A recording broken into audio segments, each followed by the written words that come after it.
let's get into what everybody's been playing this week. And right off the docket, I want to jump to Allie because she's been playing a game that has piqued a lot of people's interest. Straight for the folks at Ubisoft and a few famous folks, Transference. So, Allie, what's Transference all about? Okay, and am I pronouncing this correctly? Transference. Transference. Yeah. Okay. So basically, you guys might be wondering why we're not doing this review as like the whole show, like we've done in the past with like State of Decay 2 and stuff like that. And that would be because there's literally not enough to talk about. Oh, geez. So I was really excited for Transference. You guys know me. I like those sorts of experiences.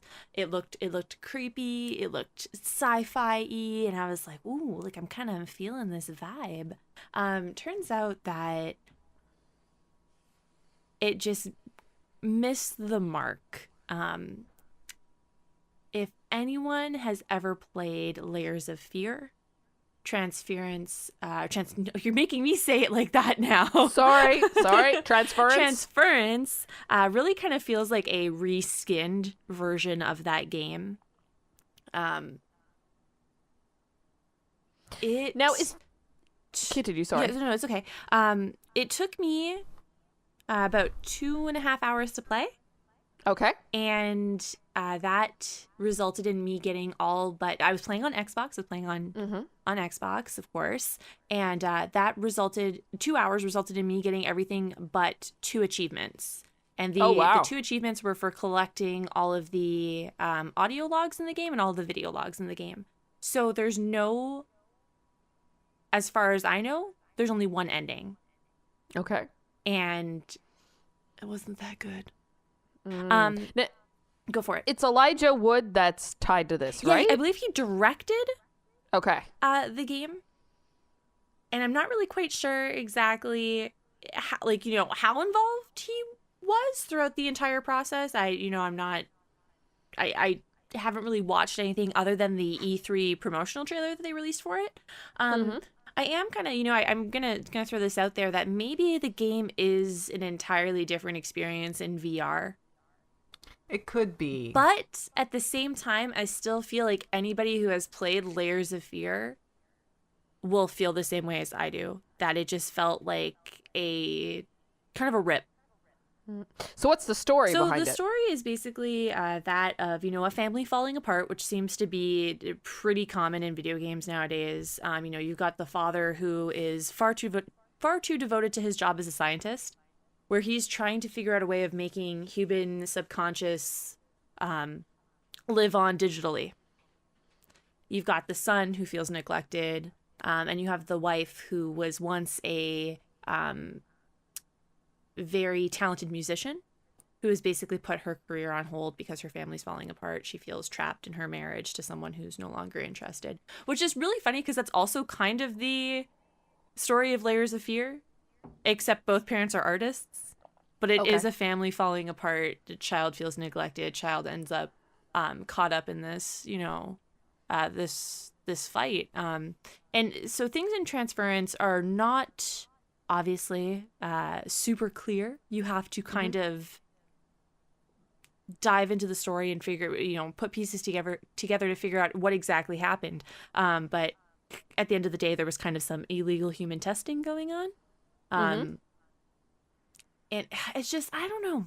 I feel like more and more nowadays when games kind of try to tackle these types of stories and try to make the player harken back to, their second grade book report selves, where you're trying to dig deeper into the story and figure out exactly what it's trying to tell you. I really feel like you need to bring something special to the table, or else it just feels really forced. And that's what Transference felt like to me. It just felt like it was trying so hard to be, oh, what happened? Something sinister. And it was just like, and I wasn't quite sure if it was trying to be a horror game either. And you guys know I spook easily, but it was not scary. Gameplay, like the mechanics were super simple. It's you're just simply walking around, you're picking things up. You're looking at items, you're finding audio and video logs, you're solving simple puzzles. I think the puzzles were pretty well done in the game, but like I said, it only took us 2.5 hours. That's not a long time. That's not a long time. I think the puzzle that gave us the hardest time, I'm not going to give too many details because I don't want to spoil it for anybody, but I'd say we were probably stuck on it for about 15 minutes. Okay, that's not a super hard puzzle. That's not a long time. But yeah, so basically, you're walking around, you're interacting with the environment, you're trying to piece together the story from environmental storytelling, which is awesome. I love that. You do have the ability to basically go between the quote unquote normal world and the what we were calling the upside down, because it's literally like you flip a switch and it feels like you're in Stranger Things upside down. Oh, okay. I in all honesty, and people have been asking me about it, they obviously saw that I unlocked the achievements and they're like, oh, how did you like it? And I'm like, I gotta be honest with you guys, like, I think you need to wait for a sale. How much is this game going for? Oh, gosh, I have to look. Yeah, I'm curious. Because, yeah, at that speed, with no replayability, 2.5 hours. I mean, I can kind of, like, I'm curious to know, is that a norm for VR games? Because I think this game was pushed in the forefront to be experienced through virtual reality. But then, obviously, not everybody has that, so they wanted to open it up to other folks through the way you played it on Xbox. Yeah. But, yeah, Batman wasn't... Was Batman that? The Batman experience that I played on PSVR when that released, that wasn't very long either. But it wasn't marketed as like a game to my knowledge. Like it felt like everybody talked about it more like almost like a really long demo. Mm-hmm. So go for it, Kat. Anyway, the Batman thing that we played, I think it was more to show the capabilities of the VR headset. Yeah. I think you're right. Yeah, so Transference is listed at $24.99 USD. Okay. So it's about $30 Canadian. Yeah, so I mean it's not a full price game, thank goodness. I would take really big issue with it if it was a full price game, but even at $30, I feel like it's too much. Yeah, sometimes when I look at the cost versus the amount of gameplay, and I use this kind of analogy in my head sometimes as I think about, okay, well, how much would it cost me to go see like a 2-hour movie for a seat, a ticket, it's around what, $20 or so. So I mean, it's almost like a one seat at a movie theater plus popcorn. Do you know what I mean? Yeah. If they're willing to put that, if you have a VR headset and that's the way it's supposed to be played, then maybe it's a perfect experience for that. Yeah. But with that being said, if you're not going to be playing it in VR and you're just going to be doing it like this, is it worth it? Yeah, exactly. Yeah. And even then, I think that's worth looking into, Leah. What you say is is this like a better experience in VR? But why should we be settling for 2-hour experiences in VR if we're supposed to take VR seriously? True. You know what I mean? You're very true. But I use a system. Right. I use a system kind of very similar to you. I've mentioned it before on the podcast, where I equate, depending on the type of game, I equate an hour or two for each dollar spent on the game. And this obviously missed the mark quite spectacularly. Well, I mean, just to compare with Anamorphine, which is a VR game that I recently reviewed, and that one was about an hour of gameplay, but there are 2 endings, so I'm guessing about 2 hours. Like for $30 Canadian, you get the game and the soundtrack. And also, Anamorphine seems to have made an emotional impact on you. Yeah, no, it's not a game. It's not a scary game. It doesn't have puzzles. It's literally just experiencing a story. Like they didn't market it as something that was really going to be a game. They did marketing as a storytelling experience. And that's what I think, I think Transference just tried to do a little bit too much, and it ended up coming across as bland. That's really the only way I can explain it, is it was bland.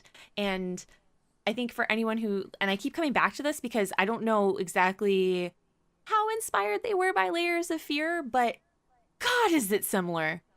When did Layers of Fear come out? Oh my gosh. Several years ago. Okay, and then I'm curious to know when development for this started. But I mean, that happens sometimes where common ideas pop up just out of the blue. There is one particular scene where the son in Transference, he has a dog. He has a dog, and oh, surprise, the girl in Layers of Fear also has a dog. and the dog becomes, Possessed or a something? victim. And there's a particular jump scare in Layers of Fear where, you turn around and down the hallway is coming this ghost of the dog that jumps at you aggressively. Exact same thing in Transference. It's just like little things. Like I kept turning around and I was like, oh, I've seen that before. I've seen that before. I've seen that before. I've seen that before. One thing I did like about Transference, it was a very pretty game. The graphics were relatively simple, but there was a lot of detail in each space that you explored. I did like the fact, too, that we played through the perspective of the 3 characters. So the environment shifted 3 times to kind of reflect what those characters were feeling. I do think they could have done more with that. It was pretty simplistic at times. The little boy is feeling neglected, so he's drawn all over the walls. And, it was just like, oh, okay, we've kind of seen that trope before, But yeah, I think the bottom line, if you're looking for an emotionally charged game that relies on environmental storytelling, Transference probably isn't for you. I would hold out until it's on sale for like $10 or $15. Yeah. And in the meantime, Layers of Fear and Observer is actually on sale together as a bundle for $40. And I do think that your money would be better spent on those 2 games.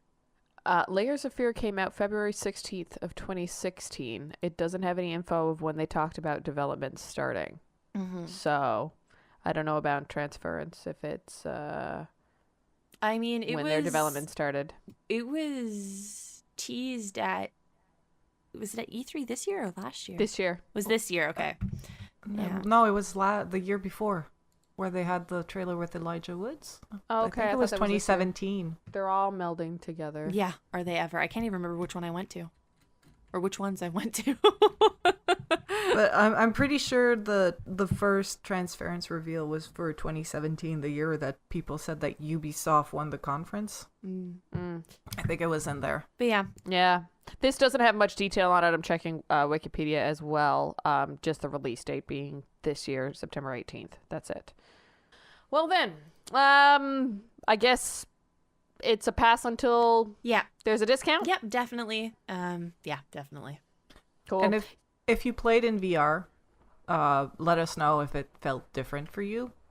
If you played it in VR and if you played Layers of Fear, I feel like that's important. I know I keep coming back to it, but I really feel like that's important because, oh God, it was exactly the same.